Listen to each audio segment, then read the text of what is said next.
Sumisigaw po ng hustisya ang magkaanak ng napatay sa Atimonan, Quezon na si Vic Siman hanggang sa araw ng kanyang libing. Labis din pong hinagpis ang magkaanak ng kaibigan ni Siman na napatay naman sa hiwalay na operasyon umano ng mga pulis sa San Juan, Batangas. Balita natin ni John Consulta.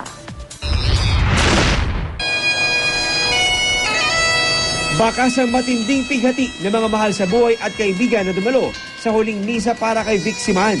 Ang umano'y target at isa sa 13 nasawi sa operasyon ng mga pulis at sundalo sa Atimonan, Quezon. Halos lahat nakaputi, simbolo raw ng hinihingi nilang katarungan. Hanggang sa paghahatid kay Siman sa kanyang himlayan, nanindigan ng mga kaanak niya na wala siyang kasalanan. Namatay si Siman nang may di bababa sa 5 tama ng bala.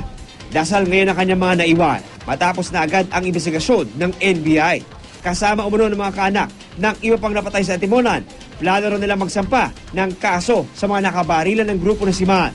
Papasalamat ako sa Pangulo. May tiwala ako sa ginagawang investigasyon ng NBI. Gusto kong lumiwanag at walang kasalanan ng mga anak ko. Sa katabing probinsya ng Batangas, nagluluksa rin ang mga kaanak ni Fernando alias Pandoy Morales na ayon sa PNP ay malapit daw na kaibigan ni Vic Siman. Madaling araw nitong Lunes nang mapatay siya ng mga pulis sa hiwalay na operasyon sa kanyang tahanan sa Barangay Lipangan sa bayan ng San Juan.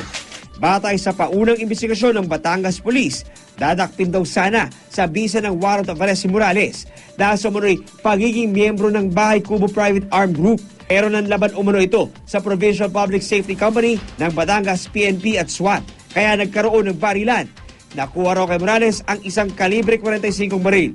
Pero ang kwentong ito, pinabulaanan ng mga kaanak ni Morales. Wala na po kami natanggap ng mga warrant na ganun. Sinasabi lang po na may warrant, pero nung sinabi na po na may warrant ngayon, wala na, patay na. Pinaiimbestigahan na ni PNP Chief Alan Purisima ang umunoy ugnayan ni Morales at Siman. Hindi po natin alam yun. It is part of the investigation that we are conducting. John Consulta, GMA News.